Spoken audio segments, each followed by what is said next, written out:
What is happening, Post Shifters? Welcome back to another episode of the Post Shift Podcast. Of course, I'm your host, Shawn Soole. This is the very first one of our reflection issue episodes. I like, as if you ever listen to the podcast, which I know a lot of people, luckily, I do have a half decent following these days.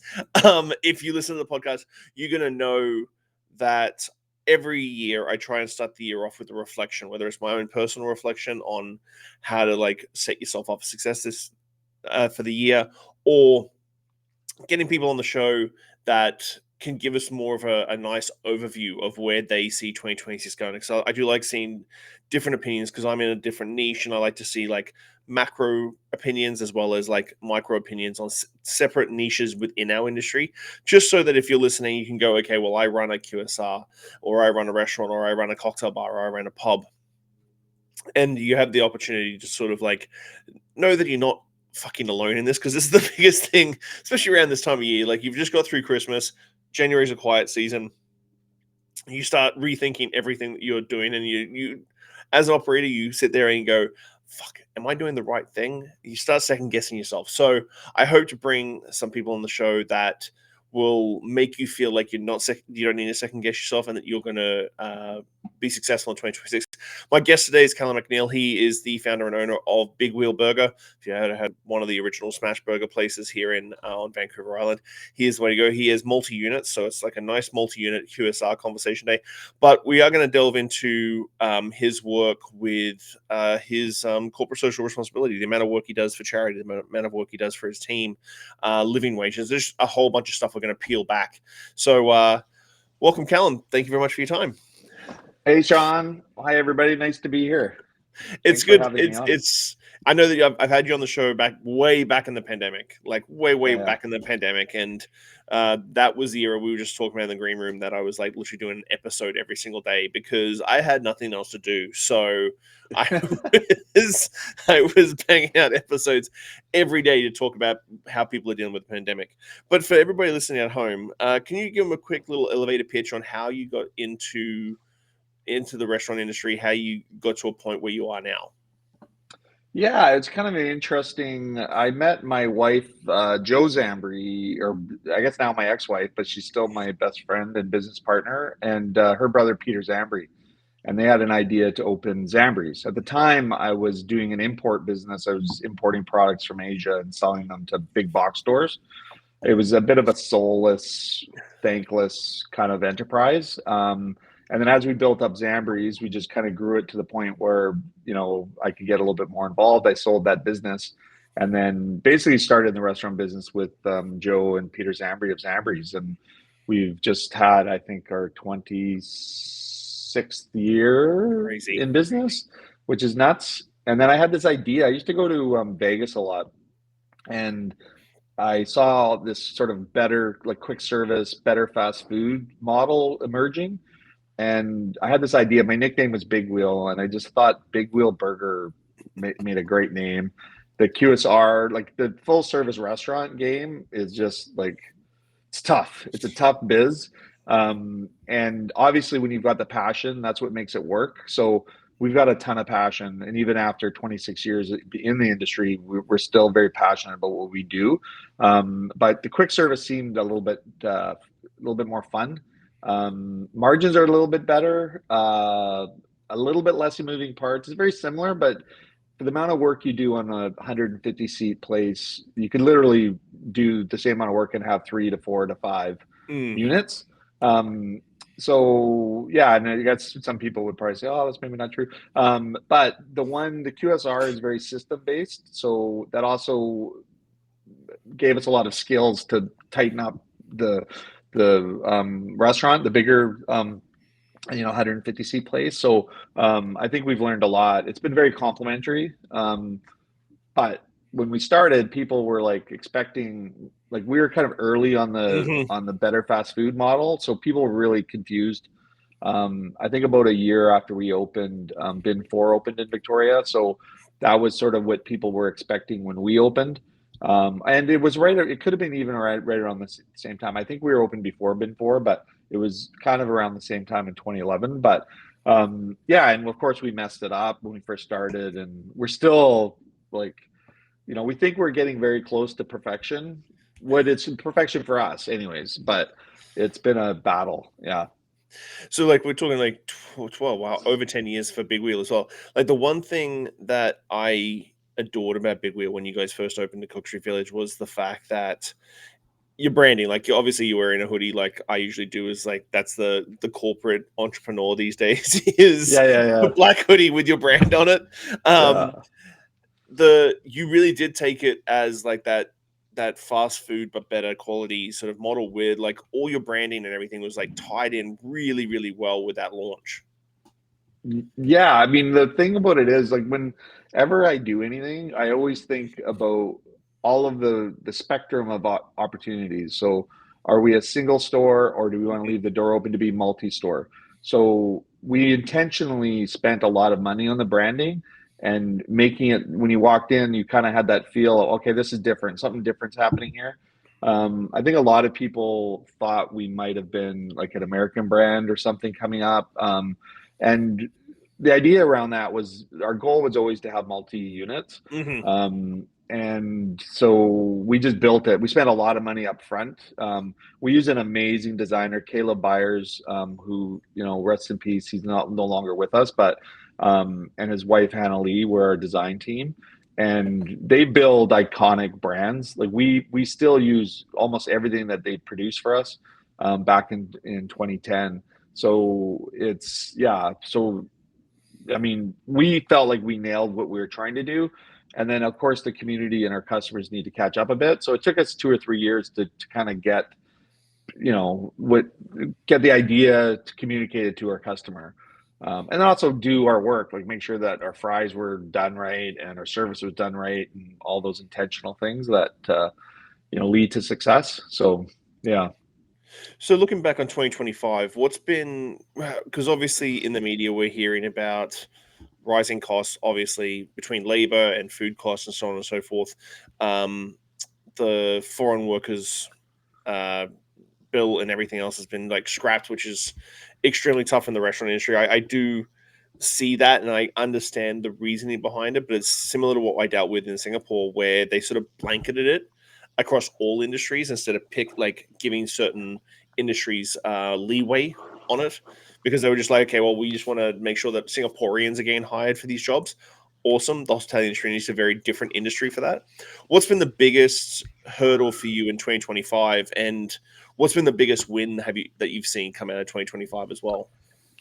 Oh, that's interesting. I think the immigration thing is, like you mentioned, probably the biggest single challenge. Um, I don't know that people understand, and often when you have political time horizons of 4 years, and everybody's trying to compete with their ideas for a 4 year term.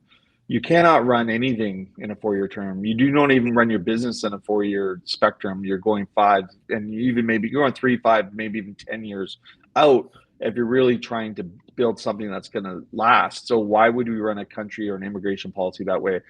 What's people don't realize is that there's a demographic hole where we just didn't have this pool of people that Mhm. maybe we had generations before, where you had those young people that wanted to work. You had this, an abundant supply of labor. You didn't have that. So there's a huge hole. And what happened was immigration filled that hole. So luckily, we had a government, and this is not political. This is just about, people say, oh, they brought in millions of people and all that stuff. I'm like, had they not done that, we would have been destroyed Mhm. and our industry would have been destroyed completely. And I honestly believe that the farming industry, everything that our industry relies on, is over dependent on immigration and immigrant labor. And that's just the facts. Like it's not. There's no politics in that. It's just the facts. Mhm. So, we had probably 30% of our staff that were new Canadians or were on some sort of immigration program, and the LMIA, which is labor market immigration analysis, is I think that's what it stands for. I could be wrong. Anyway, the LMIA is basically a program where workers would come in. You would sponsor them. I guess you'd sponsor them. I mean, it's not really sponsorship because everybody's got to pay money. So we got to pay some money if we want workers. The workers got to pay money to the lawyer and all that stuff. It's not like we're getting incentivized to hire this over a domestic employee. We couldn't find a domestic employee. Mm-hmm. So this was filling a very much needed gap. And so in 2025, what happened is the federal government, and in my estimation, anticipation of election, they were basically virtue signaling to the right part of our country politically, and clamping down on immigration. So when you make a commitment, if I'm an immigrant coming from a different country, I'm leaving everything behind. So I leave, a lot of times I'm bringing all my family or whatever, or, my immediate family to the country, or I'm coming by myself ahead. So my family's at home. So this is not an easy exercise for somebody. It's very stressful. They have to flow most of the money, or a lot of the money they make here flows back to their home country. And it's just that whole concept, it's so beneficial not only to the home country they come from, but our country, because a lot of them are very well educated, they're very hardworking, they have a higher purpose, so to speak, because so much of their life depends on how they're successful here, which we benefit from. So when the Canadian government says, okay, we're going to change the rules that you came in on, so now all of a sudden you don't need 400 points, you need 460 points, and you need to learn French fluently, and they change these rules. And then these people basically lose their work permit, or they're delayed in getting their work permit renewed, and told they can't work anymore. And we as a business have invested, sometimes 2 to 3 years, and they're leaders in our company, and they're really solid core of your team, and then you infill with others. But there is no young Canadians, or even career Canadians getting in to the restaurant industry. It's very hard to find those workers. I'm encouraged by the end of 2025, because there is a younger group of people coming in that sort of have that kind of work ethic. And I would think the COVID probably had an impact on big time on how people feel about things now. Like, they're back to work, they're hungry, there's a little bit more of a fire. But yeah, the government really messed up with the immigration, and we're on a precipice for 2026 or 2027 on how that goes, as far as, do they continue to tighten it, do they loosen it, is there more of a domestic population that's coming through that can fill that gap? It remains to be seen, but it's so short-sighted. I mean, immigration policy is probably the number one benefactor of a country if you do it right, and also the worst if you do it wrong. And I think with what's going on south of the border, there's a beautiful opportunity to get talent. I honestly don't believe it impacts housing at all. Premier Eby came on last year, and was talking about how the homeless population is impacted by immigration and stuff, and it just like it bothers me, because I view it as just virtue signaling and trying to divide, and all this stuff. And when on the ground, boots on the ground, we as the operators understand how important our workers are. And if they want to kill, like nowadays, hospitality is one of the bigger employers. You don't have the mills, and you don't have all this. We've talked about this, like the government's understanding of how the hospitality industry adds to the GDP and in the ecosystem of industries is insane. The one thing, I was listening to a podcast the other day, and it did bring up a very good point, that young, I'm going to call it North Americans or Westerners, young Westerners, my daughter's age, that sort of thing, have way more options coming up to the 16, 17-year-old mark than we did, in the way that, like, back in the day when we were 16, 17, you're like, okay, well, either I'm going to go work for my parents, hard labor, or go into the restaurant industry, which is long hours and minimum wage, that sort of thing. Or these days you can be a beta tester for a gaming company and make $85 an hour and sit in your room and play video games as a beta tester, or stream, or like do anything online. It is quite incredible how many options there are for the next generation, and it's really tough to like bridge that gap and go, hey, go work for $17.85 an hour, at a restaurant where it's Yeah. hot and gross and you have to deal with customers and that sort of thing. Or you could sit in your room for $65 an hour and beta test games. Well, or burn 3 years trying to do that. Like, Yeah. you know what I mean? Like, everybody figures out you're spending time and actually achieving that. But with the, I want to be an influencer. Well, I'm gonna walk to Vietnam from Canada, Yeah. and I'm gonna film it every day. So they may or may not be financially successful doing that, but it kills a whole bunch of time. So now all of a sudden, these people are focused on their dream. Everybody, and I want people to pursue their dreams, but easily you can buy a phone and you can set yourself up, which I think is sort of a good thing. Like, I think Mhm. that opportunity and being able to create your own business and do that kind of stuff is really good. But I think, when you look at the whole industry and scope of what's needed in a society and what makes it healthy and all that, Mhm. um, those things don't mesh well.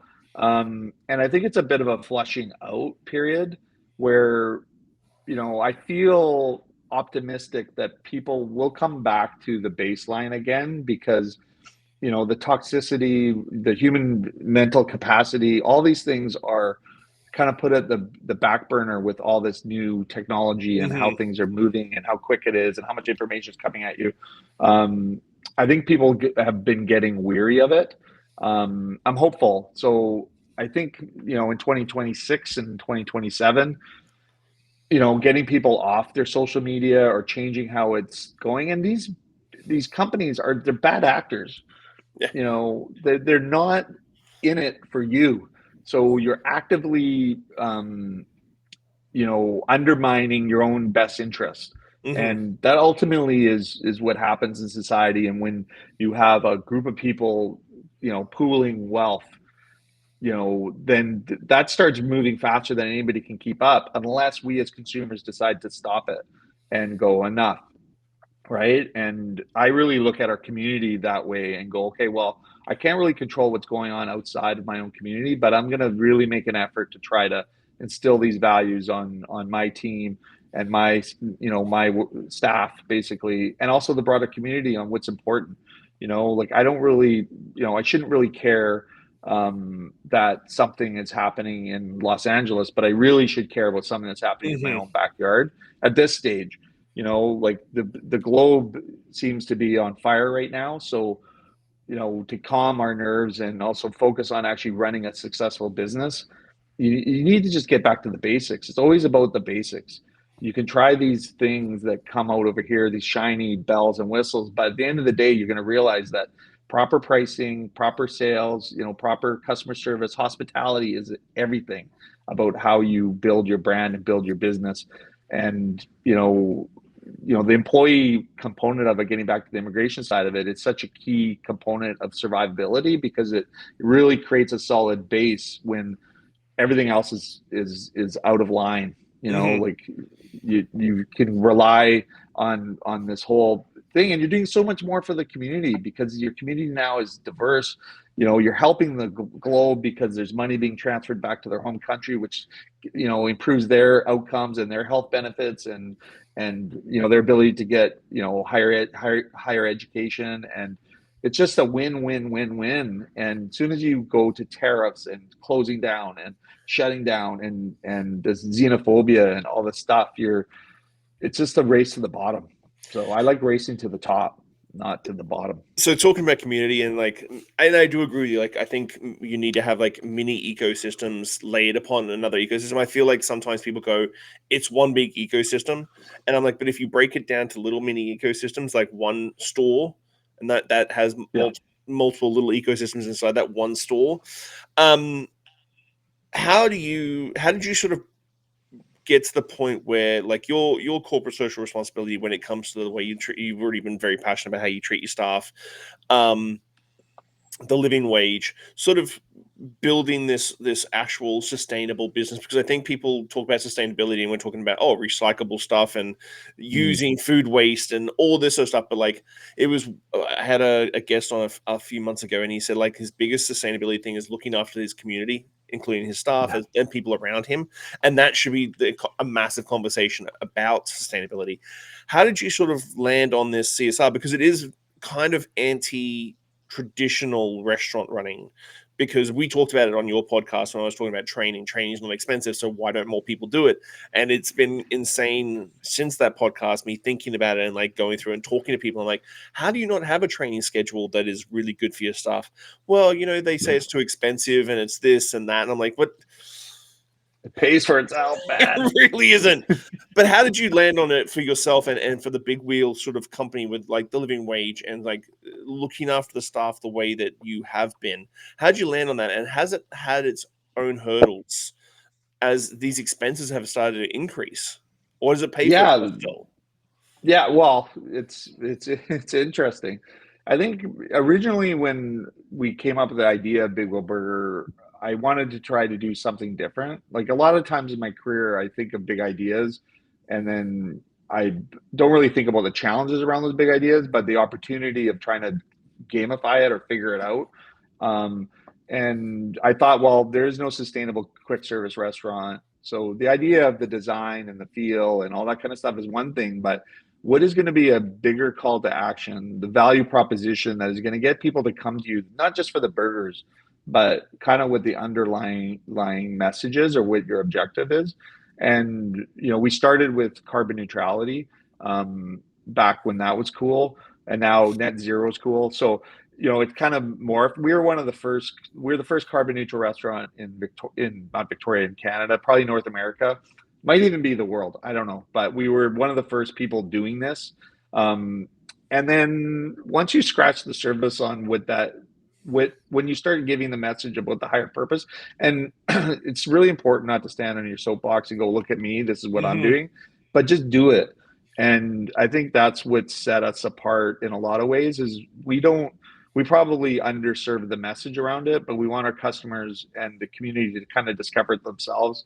So often I tell a story of, as recent as a year ago, customer coming in and saying, everything's compostable, like there's no garbage. And they're like, no, it's all all goes into this bin. It all gets composted. We vetted the composting of it. And once you set up the framework of it, it's very easy. It just kind of runs. So I kind of take it or sort of take it for granted, I guess now, because all of the systems are in place. So the evolution of that was, okay, well, we want to treat our employees well. We want to have benefits. We want to make sure they're making enough money so they can actually live in the community that we're operating in. So we're not bringing buses in from, I think of these coal mines in Scotland where they're bringing buses, or Northern England where they're bringing buses in of people, because nobody, that lived in that community could afford to live there. So they would just import all this cheap labor. And I just don't want that vision. I'd like people to be able to walk down the street, they're living in Fairfield or whatever, and being able to work in their neighborhood and customers come to support it and all that stuff. So that was sort of the expansion of the value proposition. And then I always wanted to tie in a foundation, or I just think of business as so isolating when it just supports the actual owner and the labor is used as an input and you're grinding your cost of goods down. So you're beating up your vendors, which I don't mind. Beating up vendors is okay. They've got their own business to sort out. But you can't make your money on the backs of your employees, right? And because it's not like, how do you feel good about the money you're making? Like, where is the bigger idea of just building the community? And it sounds lofty and it sounds like, oh, what are you trying to do? Maybe, I don't know, some people, but that's one of the things that we're most proud of at Big Wheel is that we actually care and we actually see a bigger picture here. So, you still have to run a business. So, what we've proven is that we can actually make a profit. Like our profit is probably industry average right now. We have a potential of being above industry average a little bit and still do all this good community work. So when we had the idea of the foundation, COVID actually really moved that forward because I always wanted to, but I'm like, how could I get our customers to donate to a foundation, and then we're like, okay, well, let's just do this. So we charge 1% on our bills and go right into our foundation. If somebody wanted, it has a charity number on the bottom. If they build up their receipts, we can give them a tax deduction. So there is a tax deductible component of it. But we match it. So we're basically generating 2% of our revenue for a foundation, and all of 100% of that money, there's no expenses that come off, go back into the community. So a lot of it is around food security, food banking. We do these basic income grants for people that have fallen through the cracks, and they're vetted. So we have a vetting process. We also donate to kids sport. Sport and athletics is an important part of health, and Mhm. so we that's a bit important as well. And then a lot of the food banking, fed urban agriculture. I'm a big proponent of expanding infrastructure for urban agriculture, and as well as supporting farmers locally. So we are an island, and we used to produce 40% of the food we consume, and now we produce like 10% of it. And we're a big Which island. And we're an island. Like if there's an earthquake, if there's like war, I don't know. There's a lot of reasons to be secure, and there's an environmental component of it. Fed urban agriculture is on a piece of land that is derelict, and environmentally you can't really build on it. But what they're finding is that the soil that's leaching into the ground from the watering and Mhm. all of that stuff that's in soil is actually regenerating the soil underneath it. So how cool is it that you can take an old, construction site, or I think it was like a gravel, or I can't remember what it did. It was like an industrial use like 100 years ago. And now the soil's being regenerated, and you're also able to grow food. Mhm. Like, I don't know. It's just really cool. And I think that part of, how the businesses all come together like that is not only is it good like business wise, like it's good for a brand. It builds, loyalty to the customers. And when you're just kind of breaking it down to the very, sort of basic level when it comes to the business philosophy or economics of running a business, it just is really good. It's really good for the brand. But with the broader thing you're doing is you're actually embedding yourself into the community. You're standing with them. You're trying to figure out where the gaps are, where you can help the community, and all that. Like, I live here, so I want to be a mover of the city in a way that I'm gonna want to live here, and other people are gonna live here. People want to Mhm. visit here because it's just that's how it all circulates.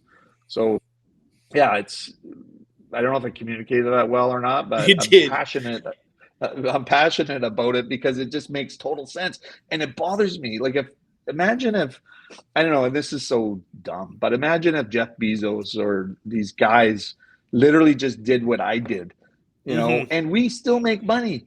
Like, we're still profitable, and our burgers are good value for what you're getting, and we're still able to keep all those really good restaurant fundamentals there, like hospitality, good food, you know, and all of that. That's so, and we can give money away. Like, I'm like, come on, man. Like, Well, do that's so better curious. because I think nowadays, like fast food in like the big chain fast food, McDonald's, Burger King, that's the thing, has definitely people have been mentioning, but like has definitely not as is no longer cheap. Right? And I yeah, remember when you guys first opened, it was kind of like people were like, oh well, it's so expensive, and I'm like, okay, well, but let's have a look, let's peel back those layers. And you were mentioning at the very beginning, like you don't want to beat on your chest and like scream from the hilltops, but sometimes you got to kind of have to in a broad marketing sense, just so you can not quantify why you charge that much. But yeah. again, these like I wouldn't say that McDonald's is much cheaper with way less quality than Big Wheel is now. Like it's not McDonald's isn't cheap anymore. McDonald's isn't No. that sort of like Well, cheap where's your juice nutrition thing. coming from, right? Like, where's your Yeah. caloric intake? Like, how many calories are you getting for this? And what is like, are you going to need to eat 2 hours, 3 hours later because you just spent on air basically? Um, so what we used to do, and we still do, we check per ounce. So all of our competitors, and I don't know that we're necessarily competing with McDonald's per se, but quick service fast food. We're Yep. selling burgers and we're trying to do it quick. So they are our competitor. So we put the only burger per ounce that's cheaper than us is McDonald's. Every other, like A&W, all these per ounce of product that you get versus per ounce, we're cheaper. Hmm. So like obviously when you're going to McDonald's now, you're spending 16, 17, $18 and for a meal, and you're maybe spending 21 or 22 at our place. Hmm. But you're getting, twice as much product. Arguably, it's more nutritious because where we're sourcing it, where it's coming from. You're also supporting a local business. Yeah. Like how are you going to build your community if you're just supporting these big box, and then you look at where their moral fiber is, Hmm. right? So who do you want to be supporting? And it's like, obviously, where you live in a convenient society and people love boxes being delivered to your door, but we went to a market for the first time, not the first time to a market, but the first time with purpose to purchase gifts for people and family at a market. We went to the Sandwich Market this past weekend, and literally the money is going to your neighbors, and it's it's just there's just such a positive exchange there because what's happening with your money versus this hollow thing where you're going and these people are making money on the backs of like the workers, man. Hmm. Like even though in BC we have good labor laws and you've got a good minimum wage, like is there benefits? Is there this kind of stuff? And obviously, they're having to compete. So it's getting better in those big box stores and box restaurants. But yeah, all the money just Yeah. goes down to the States or wherever, right? Like to keep it local. And also if you want like a place like Big World Burger or Jones Barbecue or I'm thinking of other or Bin for Burger or any of these Hmm. places, you got to support them. Like it's competing industry, and why not support people that are keeping all the money local? Like, So we've talked about people, your CSR, like food stability. Also, what is something that 2026 you're sort of tackling? Uh, mm, what's the outlook for 2026? Because the thing is with like food delivery apps, tech is coming really hard. Like you can get AI phone answering and all this sort of stuff, crazy, insane stuff in this day and age. What does 2026 look like for you, for Big Wheel, and for like the restaurant? Because I know that you got your fingers in the restaurant, and with your podcast for bread and butter, like you and Sam cover a lot. Like this week's episode, I think, is with Madone Pellin, and she's talking about like yeah. hotels, and that was a really fantastic episode. But like you've got a nice outlook on like the macro. But what is that one thing you're sort of focusing on for 2026 to sort of get everything up to the next level? Because I feel like you need to evolve constantly in this day and age, or you'll just sort of get very stagnant, very much quicker than you did like say 10 years ago. Yeah, I agree with that. Without moving, you're kind of, if you're not moving forward, you're moving backwards. There's no standing still. Hmm. And I think one of our biggest, um, kind of the best things about us is that we're always kind of pushing the needle. I Hmm. think the drawback on that is our team kind of feel the weight of that. So we've over the last 4 or 5 years, we've been constantly changing and upgrading and trying to improve our IT systems and our processes and whatnot. And we discovered probably when we opened our Courtney location, we actually had a document that said how to open a Big Wheel Burger. We never opened it. So after the end of the build out and when we're open, we're like, and then all these things happen with it that we're all covered in how to open a Big Wheel, Yeah. and we never open the document. So the thing that we're doing, we've done since then is focus on our systems and just really making sure we have all of the measure and monitor of what we're doing, why we're doing it, and that all of that's communicated to our staff and our team so they have access to the information. We've got finally have a Bible that Hmm. covers every single thing to run a store there. So they're not, going, oh, we got a problem with our Panasonic machine. Like, how do we fix it or whatever? It's all right here. So it's really about just getting down to the basics. And I think, this, I feel like there's a really good energy in 2026. I feel I'm a bit of a spiritual person. I think the universe is going to be aligning for a little bit of stability, and I enjoy the toning down of the kind of rhetoric. And maybe I'm naive, but I feel like it's going to come down a little bit. But focusing on your systems and making sure they're working right, making sure the team is there, just not trying to do anything too big. I think focusing on your margins, keeping your food costs in line, like that's a huge challenge. We're going to be, we're always constantly looking at our supply chain and making sure that we're buying as efficiently as possible. Because the balance between raising your prices and making sure your costs are in line, Hmm. I want to turn over every lead. Like I view raising prices as the last thing I want to do. Obviously, it's inevitable as you see these inflationary pressures. But we're beating up our suppliers as best we can.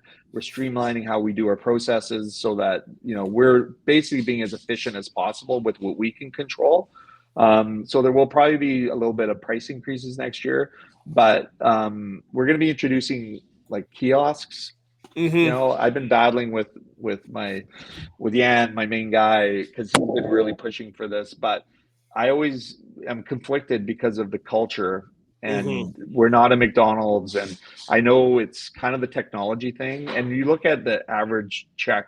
So if a customer just walks in and orders from a human, their average check is $26, for example. I'm not saying that's what it is at our place, but say it's 26. But then if you order on our app, it's 31, right? And if you order through, or sorry, 34. And if you order through Uber, it's 31. So these channels work. Yeah. So I get it, but I really like the people part of our business. And he's saying, yeah, we'll keep the hospitality, it'll give us more opportunity in the hospitality, and I believe that. But so we're going to probably introduce a few kiosks, Hmm. give another opportunity. But anytime you do that, there's the unintended consequences and then the ripple effect. So now you've got two streams of orders coming in to the Hmm. kitchen, on top of the Uber and top of the app, and all of a sudden your staff is looking at you like, "What are you doing to me?"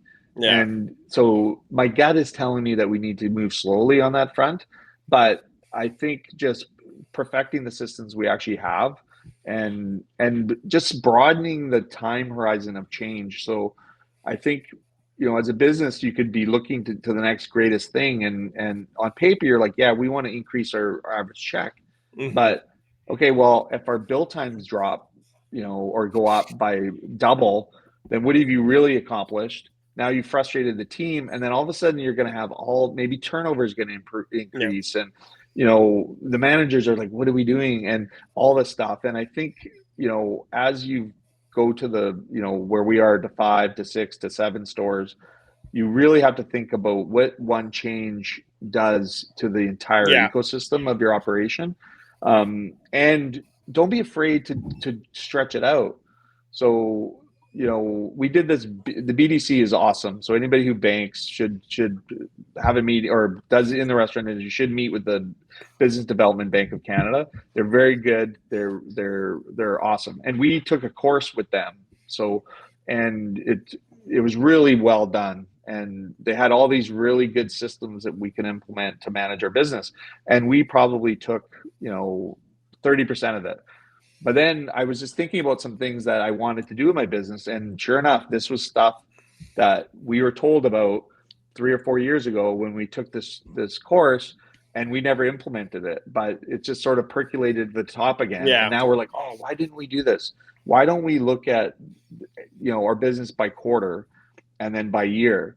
And then if we want to do a new store, if we want to do a renovation, or if we want to add kiosks, let's plug it into a Gantt chart, Hmm. and then let's put a capital cost to it, because we're in the middle of introducing kiosks in January, and in order to do that we need to renovate the store, so with the one that we're going to put it in. And I was just like, well, who's renovating the store? How much is it going to cost? What do we do? What? Yeah. And just started to panic. And normally I would just plow forward and go, okay, well, this is what we decided to do, we'll just do it.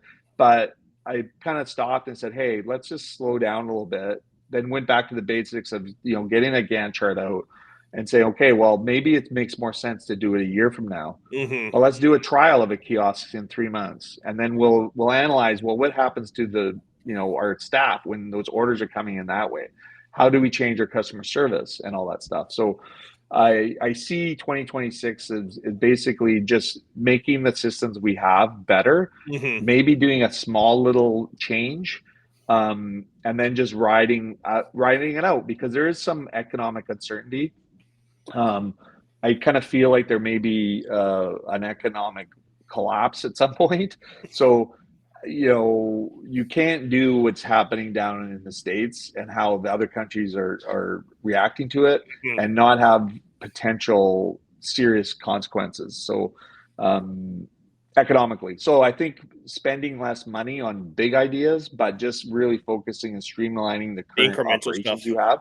Yeah. Yeah, and I think if you don't have systems, then spend the year building out these systems because it makes management easier. You then get to measure and monitor the results of what you're doing, and you'll end up putting more money in your pocket. Maybe Mm. not this year, but next year. So yeah, it's really just keeping that promise of getting back to basics, I think. And taking advantage, like our app is fantastic. So we have a bunch of things that we could make better. Hmm. And when you order on our app, you basically get 8% back Yeah. on purchases. Like it's Yes. like, hello. I think I'm getting big wheel today for lunch. Yeah, yeah. But I do agree with you with the technology thing because I remember when the tablets, now it's pretty common nowadays, like the tablets at the table where the server can Yeah. just ring it in at the table. I'm like, my biggest concern with that was like servers who take a table order and then go to the POS and ring it in. There's a gap before it Yeah. goes to the bar. There's a gap before it goes to the thing. But if you have a tablet, you can just go send next table, Yeah. send, send, and I'm like, the kitchen just gets 5 chits. If you got a 5 table section, they could get 5 chits all at once instead of them being broken up. And people don't understand 3 minutes between chits is a massive amount of time. That's an eternity. That's an Yes. eternity between to time everything out. But it's really good that technology is still folded into your business. I can understand how you see the kiosks being, because it just becomes like that sort of revenue stream. And I don't think Yeah. people talk about it enough when it comes to like just Uber Eats, because you never know when you know that if you have reservations at a restaurant, your rush is going to be X till Yeah. X. But with Uber Eats, it's like, oh no, wait a second. A family just had a big event and there's 35 people and you've just all ordered Big Wheel all of a sudden. And it's just like, oh Yeah. shit, we've got one big order from Uber Eats just slammed us and we're already full. And then the app is busy. And then we also have kiosks that make everything really quick. And then you do have to mitigate that speed of service style thing for the guests, because QSRs is quick service restaurant. And Yeah. sometimes, especially when you start getting into your sort of level of the niche, it is quick service, but it's still like there is still time. It's not like you're driving through a drive-through and that thing. And then another thing you Yeah. said, the whole evolution into multi-unit.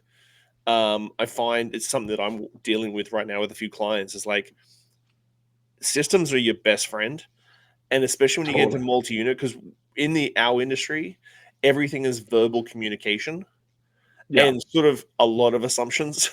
Like a Yes. lot of assumptions. Oh, I hired you. You've got managerial experience. You know everything that's in my brain. Like Yeah, exactly. there's a lot of assumptions. So understanding how to build those systems, and it's good that you can admit that, like when you did the Courtney store, you have a Yeah. document saying like how to open the store, and then we didn't touch it. Yeah. And then we're like, Yeah. oh, why is everything fucking up? Because you Yeah. didn't look through the document. So going forward into 2026, for people who do want to sort of make that move into restaurants, and this is a big, broad question, restaurants and QSRs, doesn't really matter what sort of style. What is the one thing from a veteran operator like yourself that you would be giving advice to people who want to get into the restaurant industry? Because it's very romantic to have your own place. It's Mm. extremely romantic. That's People think that's the progression. Like I posted something the other day about like everybody seems to want to be number one, but when they get to the number one position, then you can do 60% of the work. But if they're a really good number two, a good right hand, they can do 100% of the work. So you don't Yeah. always need to make that massive progression to ownership. What's the big piece of advice for people who want to get into the restaurant industry that you would give to them? I think the first thing was like, okay, give me like 500,000. I'll give you back half of it, and then light that half of that half on fire, and then that's where you'll end up. That's jaded. I mean, it's a horrible thing to say.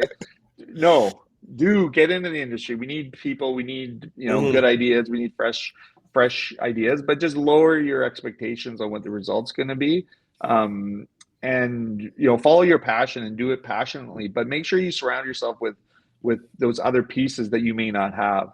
So if you're a chef, for example, take some business courses, or Hmm. maybe consider partnering or getting advice. Have some good advisors that understand business. You could be a very like I say that about accountants and lawyers too.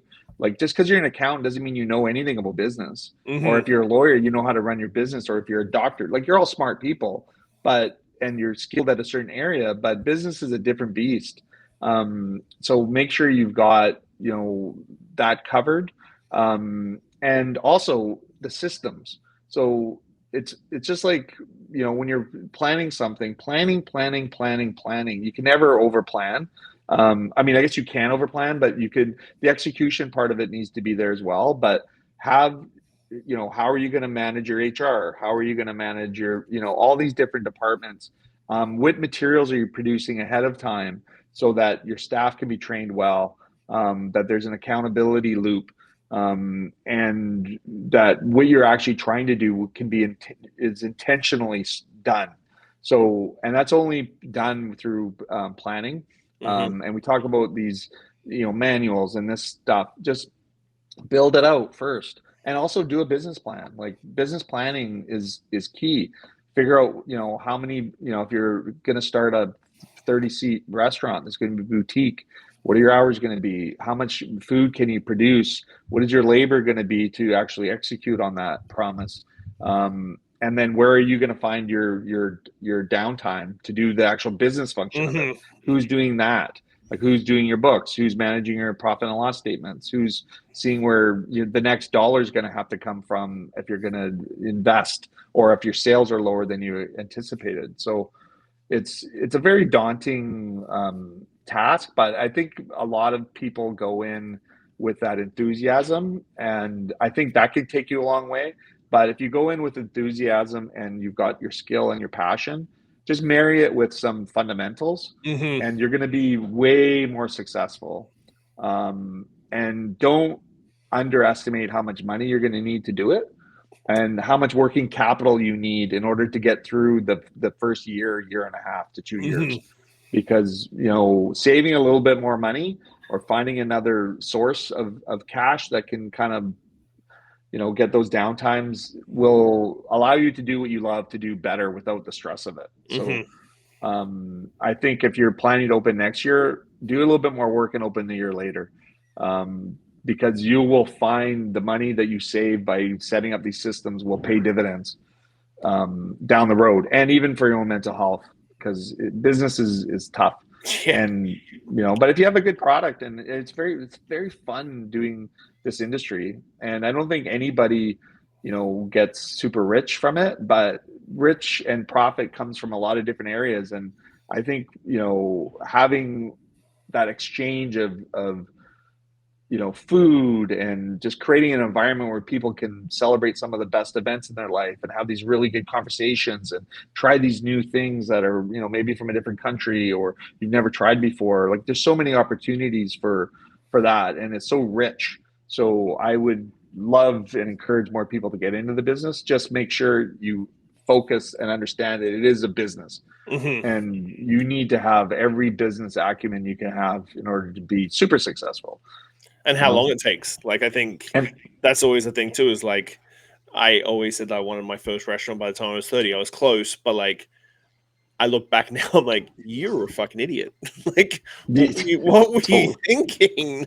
Like, and like you do it again, and then you're like, what again? What were you thinking? Like and again, you have to always pull the trigger. But like, Yeah. if you get in the industry at 16, I would take a breath before you want to open something before you're 25. Like, Yeah. enjoy. And I talk to a lot of youngsters these days, and I'm like, enjoy your life, because I think you might be in the same sort of thing as like I'm always been entrepreneurial, so it's work, work, work, work, work. And I look back in my 20s, I'm like, I should have been traveling. I should have been Yeah, backpacking, like you said, backpacking to Vietnam, that sort of thing at the very start. I should have been totally. doing that. I shouldn't have been trying to become a GM of a restaurant before I was 28, sort of deal. Like, just enjoy your 20s. Yes, Yeah, knuckle yes. down in your 30s, and then in your 40s, open something. You've still got tons of time. Like, Yeah, still and got you'll have tons all of that time. experience and knowledge, and there's things that you just can only learn in time. Yeah. And it's the amount of money you light on fire. Like I mean, I don't even want to think about it, but I mean, yeah, Well, just again, like even going back to the kiosks, like yeah, you're going to put into play, you could do the kiosks, and then after 3 to 6 months, you're like, yep, nope, that's not going to work. That's not working out for us. And you've given the trial, you've given it the chance, but it is technically burning money. Like, it's yeah, like it could be completely the wrong direction to go in for your business model. It is one of those things. Is like, and as I think Sam said once, especially for Victoria, that it takes people 5 years to find a new restaurant in Victoria, yeah, but most restaurants only last 18 months to 2 years. So yeah, this is like, yeah. know the market you're into, because it's very, very true. Like, it's super true. Like, people, and I'm going to use Clive as an example. People look Clive's, oh, it's super successful. That's the thing. Like, the first 18 months I was there, I worked by myself on a Saturday and ring out like $200 in sales. Like, there was a very long period before it Yeah. even got any sort of tactile. And I don't think, looking back, if Clive's was an independent outside of a hotel, it probably wouldn't have existed after 18 months.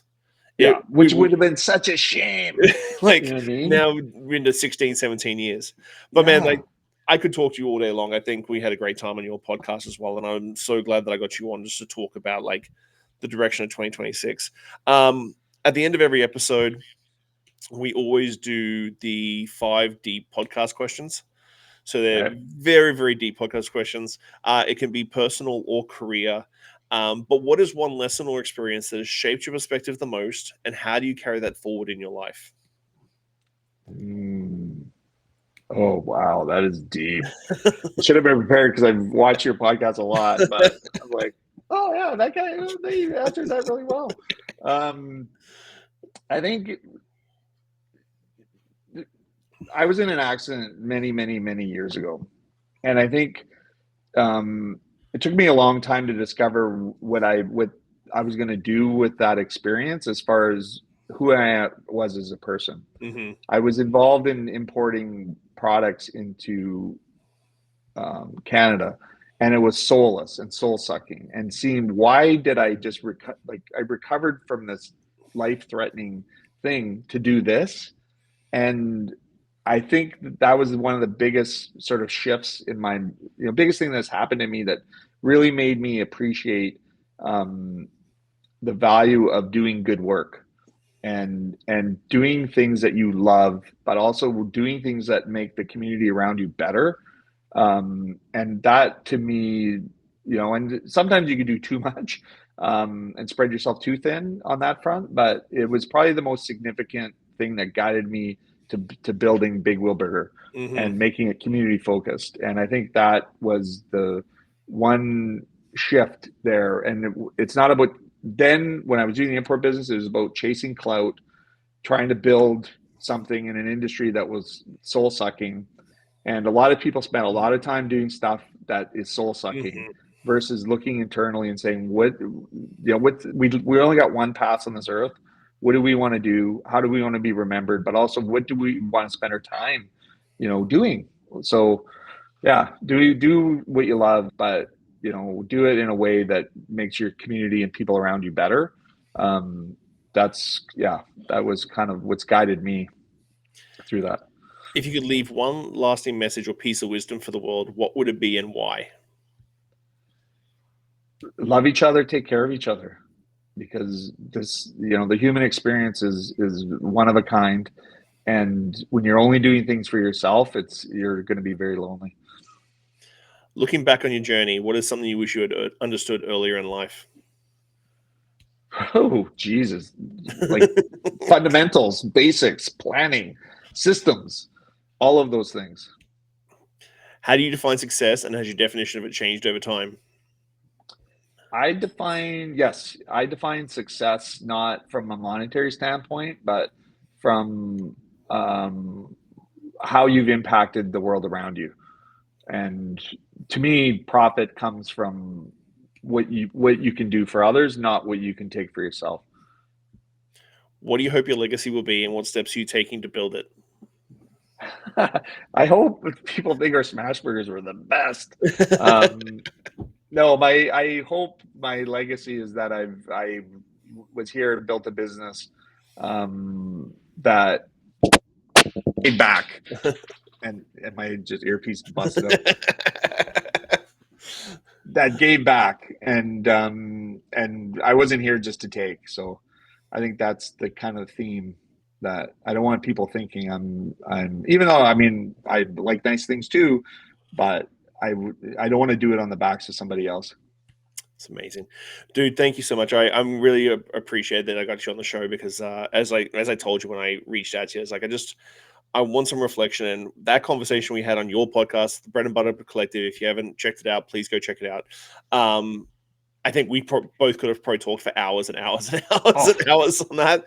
And I was just like, I need to have more conversations with you because I've even reached out to you on a personal level on a number of occasions. As an entrepreneur, it gets lonely and it gets hard. And there's been a couple of times I know that I've reached out to you and gone like, dude, how do you stay motivated? Because it's really tough to stay motivated at times when you feel like you're just pushing uphill, like the analogy of a rock uphill. So I really appreciate the chance to have a chat with you, and I actually am probably going to order Big Wheel today because now I just want poutine. Dude, I love and a double cheeseburger on a gluten-free bun. But I just want to say thank you so much for your time, man, and thank you for the conversation. And I really Hey, Shawn, thank you, and thanks for all the work you're doing. Honestly, like your podcast is incredible. Your guests, the information you're sharing, and you're so generous with all that. And it makes our industry better. And yeah, so thank you for what you're doing as well. Well, thank you very much, man. Well, I'll let you get on with your day, and I really appreciate your time. Thanks so much. All right. Cheers, Shawn. Thanks, man. Bye. Talk soon. All right, Post Shifters, that's it for now. Keep your standards high, your spirits neat, and your team tighter than your pork costs. Catch you next week on the Post Shift Podcast.